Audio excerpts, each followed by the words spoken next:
খুব সংক্ষিপ্ত পরিসরে রাসূল সাল্লাল্লাহু আলাইহি ওয়াসাল্লামের জীবনী থেকে আমরা কিছু লাইফ লেসন নিয়ে আসবো। আমরা কি শিখতে পারি রাসূল সাল্লাল্লাহু আলাইহি ওয়াসাল্লামের জীবনী থেকে। প্রথম যেই লেসনটা আমরা উল্লেখ করতে চাই সেটা হচ্ছে রাসূল সাল্লাল্লাহু আলাইহি ওয়াসাল্লাম খুব বড় মনের মানসিকতার অধিকারী ছিলেন, বড় হৃদয়ের অধিকারী ছিলেন। তিনি সবার জন্য ছিলেন। He use to think beyond the narrow borders. কখনো ন্যারো মাইন্ডেড ছিলেন। উনি সবাইকে অ্যাকোমোডেট করতে চাইতেন। তিনি আলামিন, বিশ্ববাসীর জন্য রহমত। He is for all and his teaching is for all. দ্বিতীয় যে শিক্ষাটা আমরা পাই সেটা হচ্ছে রাসূল সাল্লাল্লাহু আলাইহি ওয়াসাল্লাম সবসময় সংঘবদ্ধ জীবন যাপন করেছেন। আমরা যদি দেখি মক্কাতে সংঘবদ্ধ, মদিনাতে সংঘবদ্ধ, যেখানে তিনি ছিলেন সংঘবদ্ধ ছিলেন। এবং আমরা যেন ইউনাইটেড থাকি, কোরআনের শিক্ষাটা তিনি বারবার বলেছেন, ওয়ালা তাফাররাকু, তোমরা বিচ্ছিন্ন হয়ো না, তোমরা আলাদা হয়ে জীবন যাপন করো না, বরং তোমরা সংঘবদ্ধ জীবন যাপন করো। ৩ নম্বর যে শিক্ষাটি আমরা পাই রাসূল সাল্লাল্লাহু আলাইহি ওয়াসাল্লামের জীবনী থেকে সেটা হচ্ছে তিনি পিস লাভার ছিলেন, শান্তিকামী। কখনো সংঘাতে সহজে বিরোধে জড়াতে চাইতেন না। সবসময় শান্তি প্রতিষ্ঠায় তিনি অগ্রগামী ছিলেন। আমরা যদি দেখি যে কুরাইশদের সাথেও কিন্তু তিনি পিস ট্রিটি করেছেন, শান্তি চুক্তি। সাহাবারা রাজি হচ্ছিলেন না, কিন্তু তিনি করেছেন। মদিনায় এসে তিনি মদিনা চার্টার করেছেন, মদিনা সনদ করেছেন, ইহুদিদের সাথে একসাথে থেকেছেন। কিন্তু মদিনা সনদ ভঙ্গ হয়েছে যখন তারা বিশ্বাসঘাতকতা করেছে। তার মানে তিনি সবসময় শান্তির পক্ষে ছিলেন। তো আমরা যারা নবীজির উম্মত বলে নিজেদেরকে দাবি করি, আমরা যেন সবসময় শান্তিকামী হই, আমরা যেন শান্তির পক্ষে থাকি, এটা আমাদের জন্য শিক্ষা। 4 নম্বর যে শিক্ষাটি আমরা পাই সেটা হচ্ছে he was the flag bearer of justice. ন্যায় যেখানে, সত্য যেখানে, ইনসাফ যেখানে, জাস্টিস যেখানে, তিনি সেখানে। তার প্রমাণ আমরা দেখি 20 বছর বয়সে তিনি যখন যুবক, তখন তিনি হেলফুল ফুজুল নামে যুব সংঘ করেছেন। উদ্দেশ্য কি ছিল? মাআল মাজলুম দিদ্দাল জালিম। আমরা সবসময় মাজলুমের পক্ষে থাকবো, জালেমের বিরুদ্ধে। কোনো জালেম যেন কোনো ব্যবসায়ীকে, ভিনদেশীকে, কাউকে যেন ঠকাতে না পারে। মাজলুমের পক্ষে লড়বার জন্য তিনি এটা করেছেন। তার মানে ইনসাফ, জাস্টিস, ন্যায় পরায়ণতার পক্ষে তিনি সবসময় কাজ করেছেন। আমরা যেন সবসময় ন্যায় পরায়ণতার পক্ষে থাকি, এটা আমাদের জন্য শিক্ষা। 5 নম্বর যে ব্যাপারটা আমরা দেখি যে রাসূল সাল্লাল্লাহু আলাইহি ওয়াসাল্লামের পুরো জীবনটা যদি আপনারা খেয়াল করেন, সবসময় রাসূল সাল্লাল্লাহু আলাইহি ওয়াসাল্লাম একটা স্ট্রাগলের মধ্য দিয়ে গিয়েছেন। তিনি আল্লাহর নবী, শুধু নবী নয়, শ্রেষ্ঠ নবী, আল্লাহর হাবিব। তার কাছে কোরআন নাজিল হয়েছে, তার কাছে ওহী আসতো, আল্লাহর সরাসরি সাহায্য তিনি পেয়েছেন, আল্লাহর সাথে কথা বলতেন। তারপরও তার জীবন কিন্তু স্ট্রাগল মুক্ত ছিল না। সবসময় তিনি স্ট্রাগলের মধ্য দিয়েছিলেন। আমরা একটু স্ট্রাগল করলে হতাশ হয়ে পড়ি, একটু বিপদে পড়লে হতাশ হয়ে পড়ি। আমরা যদি রাসূলের জীবনে দেখি তাহলে আমরা বুঝতে পারবো না, হতাশ হওয়া যাবে না, ধৈর্য ধারণ করতে হবে। কারণ struggle is the part of our life. আমার নবী স্ট্রাগল করেছেন, তিনি সংগ্রাম করেছেন। সো সংগ্রাম আমাদের জীবনের অংশ।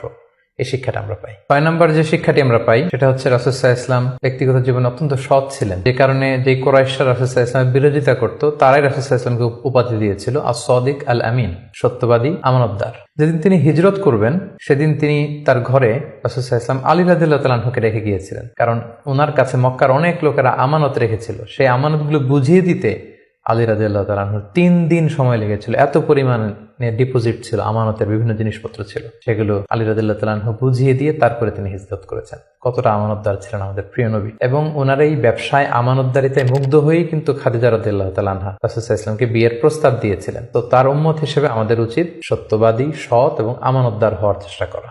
7 নম্বর যে শিক্ষাটি আমরা রাসূল সাল্লাল্লাহু আলাইহি ওয়াসাল্লামের জীবনী থেকে পাই সেটা হচ্ছে রাসূল সাল্লাল্লাহু আলাইহি ওয়াসাল্লামের একটা ফ্রেন্ডলি ইন্টারঅ্যাকশন ছিল তার ফলোয়ারদের সাথে, good interaction with the followers. আমাদের অনেক লিডারদের মধ্যে একটা বসি ভাব থাকে যে আমি সব জানি, আমার ফলোয়াররা কিছুই জানে না, আমার টিমের লোকেরা কিছুই জানে না। না, রাসূল সাল্লাল্লাহু আলাইহি ওয়াসাল্লাম এটা করতেন না। কারোর কাছ থেকে কোনো ভালো কনসালটেশন, কোনো পরামর্শ আসলে পলিসি মেকিং এ তাদের কথাও তিনি রাখতেন। সুবহানাল্লাহ, এটা একটা গুড লিডারের বৈশিষ্ট্য। 8 নম্বর যে শিক্ষাটা আমরা পাই সেটা হচ্ছে রাসূল সাল্লাল্লাহু আলাইহি ওয়াসাল্লাম হেভিলি ফোকাসড ছিলেন তার মিশনে। সেই যে মক্কায় তিনি তাওহীদের বাণী প্রচার করতে শুরু করেছেন, রিসালাতের বাণী প্রচার করতে শুরু করেছেন, আখিরাতের কথা মানুষকে প্রচার করতে শুরু করেছেন। তার যে দাওয়াতের ফোকাস, এই ফোকাস থেকে কোনো প্রলোভন, কোনো লোভ, কোনো স্ট্রাগল, কোনো বিপদ রাসূল সাল্লাল্লাহু আলাইহি ওয়াসাল্লামকে এক চুল পরিমাণ নাড়াতে পারেনি। আমরা যদি জীবনে সফল হতে চাই আমাদের ফোকাস ঠিক রাখতে হবে। ফোকাস থেকে আমরা নড়ে গেলে কিন্তু আমরা সফলতার দেখা পাবো না। 9 নম্বর যে শিক্ষাটা আমরা পাই রাসূল সাল্লাল্লাহু আলাইহি ওয়াসাল্লামের কম্প্যাশনেট এন্ড মার্সিফুল অ্যাটিটিউড। রাসূল সাল্লাল্লাহু আলাইহি ওয়াসাল্লামের দয়াদ্র মানসিকতায় অনেক শত্রু কিন্তু রাসূল সাল্লাল্লাহু আলাইহি ওয়াসাল্লামের বন্ধু হয়ে গিয়েছিল, ঈমান এনেছিল। আমরা দেখেছি মক্কা বিজয় যখন করেছিলেন চাইলে পিষে মারতে পারতেন কুরাইশদেরকে, যারা বছরের পর বছর জন্মভূমি থেকে দূরে থাকতে বাধ্য করেছিল রাসূল সাল্লাল্লাহু আলাইহি ওয়াসাল্লামকে। রাসূল সাল্লাল্লাহু আলাইহি ওয়াসাল্লাম কি করলেন? বললেন যে না, লা তাসরিবা আলাইকুমুল ইয়াউম, কোনো প্রতিশোধ, হিংসা কিছু নেই, ক্ষমা করে দিলাম, যাও তোমরা স্বাধীন। এভাবে নানা ঘটনায় আমরা দেখেছি রাসূল সাল্লাল্লাহু আলাইহি ওয়াসাল্লাম তার অমীয় অনুপম চরিত্রের মাধ্যমে তিনি মানুষের মন জয় করেছেন। তো এই গুণাবলী যেন আমরা আমাদের মধ্যে ধারণ করবার চেষ্টা করি। সব শেষে শিক্ষাটির কথা বলবো সেটা হচ্ছে succession management. A good leader produces good leaders. একজন ভালো নেতা শুধু ফলোয়ার তৈরি করে না, সে আরো নতুন নেতা তৈরি করে। আমরা যদি দেখি রাসূল সাল্লাল্লাহু আলাইহি ওয়াসাল্লামের ইন্তেকালের পরে আমাদের লিডারশিপ নিয়ে কোনো ক্রাইসিস হয়নি, সেখানে দাঁড়িয়ে গিয়েছে আবু বকরকে আমরা রাদিয়াল্লাহু তাআলা আনহুকে আমরা আমাদের খলিফা বানিয়েছি। আবু বকর রাদিয়াল্লাহু তাআলা আনহুর ইন্তেকালের পরে ওমরে ফারুক আমাদের খলিফা হয়েছে, তারপরে উসমান, তারপরে আলী রাদিয়াল্লাহু তাআলা আনহু। তার মানে রাসূল সাল্লাল্লাহু আলাইহি ওয়াসাল্লাম এদেরকে কিন্তু সবসময় ডানে বায়ে সামনে পেছনে কাছে নানা কাজে এঙ্গেজ করে